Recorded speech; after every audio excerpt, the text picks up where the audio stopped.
Tapi gue ada pertanyaan, kita balik mundur ya. Ya. Apa tujuannya kiamat diceritakan atau di apa ya namanya? Diprediksi. Kenapa harus ada kiamat itu? Bagus banget. Aku baca satu penelitian lagi tentang bagaimana game mempengaruhi generasi.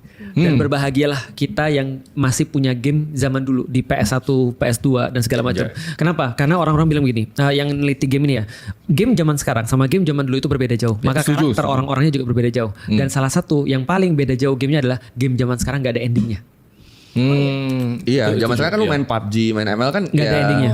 Termasuk story games tuh kebanyakan dibikin floating. Bener, floating. Kalau Dan dulu gak tuh ada langsung abis gitu. Ya, zaman dulu ada namanya Big Boss. Ada namanya Final Boss. Zaman sekarang nggak ada. Karena game zaman sekarang dibuat untuk media sosial. Untuk orang berinteraksi satu sama lain. Orang main Roblox itu bukan nyari ujungnya. Iya, nyari pertemanan. Nyari pertemanannya. Nah, game zaman dulu beda. Game zaman dulu adalah bagian daripada entertainment. Dan kita kalau misalnya kita nggak bareng-bareng sama orang, kita nggak bisa main. Zaman sekarang kita sendiri bisa main loh. Maksudnya sendiri di rumah bisa gabung jadi satu ini. Nah, memiliki ending ini penting banget.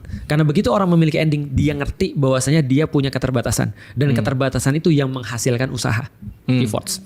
Cuma balik lagi ke pertanyaan fundamentalnya, berarti kan Allah menciptakan semua ini, kasih kita kebebasan berpikir, kasih semua gitu.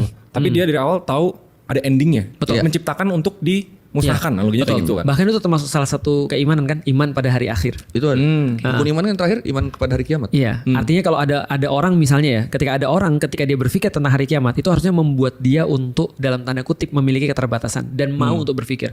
Aku kemarin gini, aku mikir ya, apa sih membuat orang punya insentif untuk melakukan sesuatu? Salah satu insentif paling besar dalam bisnis ya, waktu itu kita juga pelajari kan, ada time limit. Iya. Ya kan ya. Pembelian sampai hari ini akan mendapatkan ini. Ya kan ya. Tapi kalau misalnya lebih daripada ini, mohon maaf ini nggak early bird lagi. Itu salah satu membuat orang punya insentif untuk segera melakukan sesuatu. Nah maka berpikir menurutku juga perlu insentif. Anehnya adalah kita akan lebih cepat menghasilkan solusi kalau kita tahu benar-benar waktu terbatas. Iya itu benar.